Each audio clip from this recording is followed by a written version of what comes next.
सिगांनि बोसोरफोराव हगारनाय बायदि देग्लायबो रामफलबिल लङा सुइस गेटखौ हगारबाय।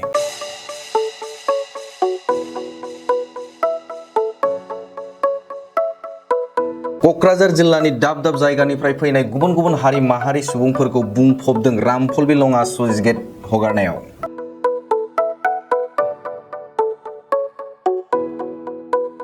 नाथाय मानो सुबुंफोरनि थुबुर मा जादों बेवहाय?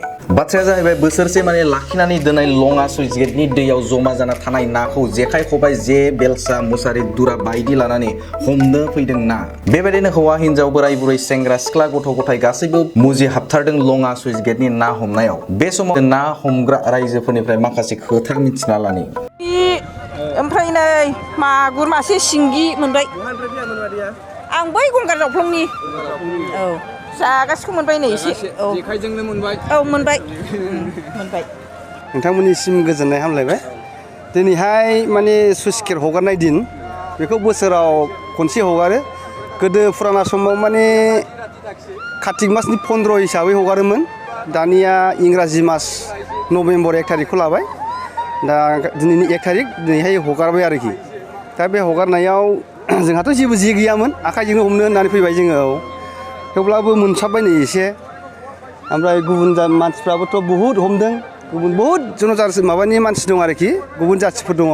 सावथाल दं, बर' दं, राभा दङ। ओमफ्राय बिदिनो बाङालि हारसाफोर फिसिनाय दङ। जोङो नैबे गबसा माखानिफ्राय फैदों, वेस्ट कालाइगाव होनो। ओमफ्राय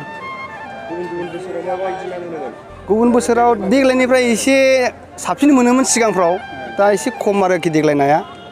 औ नोंथाङा अबेनिफ्राय फैदों बेयाव ना हमनो? आङो सरायदागानिफ्राय फैदों।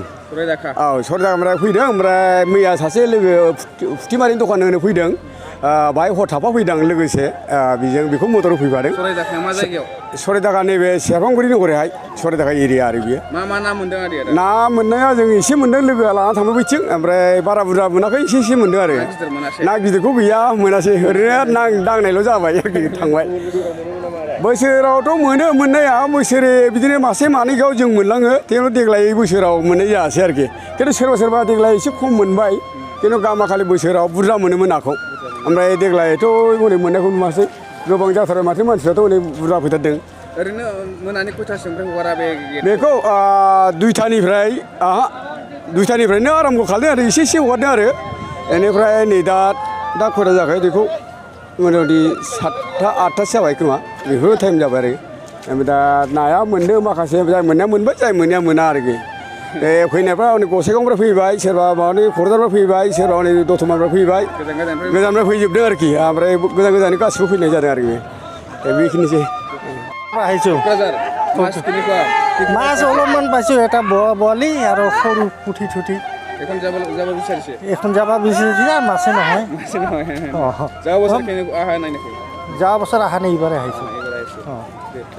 बाइक अनसायगिरिफोरनि थाखाय मोनसे मोजां खौरां। Kokrajhar GD road axis bank साखाथियाव थानाय दावहारु अट' एजेन्सिया नोंथांमोननि थाखाय लाबोदों दामाका स्पेशल अफार। खम बेसेनावनो नोंथांमोना बाजाजनि गुबुन गुबुन मडेलनि बाइक फाइनान्स खालामना नोंथांनि सिमांखौ जाफुंहोनो हागोन। 13,800 रांनिफ्राय जागायना 19,500 रांजों नोंथाङा बाजाजनि गुबुन गुबुन मडेलनि बाइक जेरै प्लाटिना, पालसार बायदि गुबुन गुबुन मडेलनि बाइक लानो हागोन। बाइकजों लोगोसे बेसेन होनाङालासे मोनफागोन गंसे हेलमेट। बाइगिरि बिथांमोना गोरलै राहाजों बाजाजनि फाइनान्स लिमिटेड नङाबा एक्सिस बेंक लिमिटेडआव फाइनान्स खालामनो हागोन। गोबांथार फोरमानलाइफोर गथायनो गोनांथि गैया। खालि फट' गांसे, पेन कार्ड, आधार कार्ड, भटार आइडि आरो सोलिबाय थानाय मोब्लिबनि बिल होयोब्लानो बे सुबिदाखौ लानो हागोन। गोबां मिथिनो थाखाय 8473883986 03661270550 9957644326 आव फन खालाम।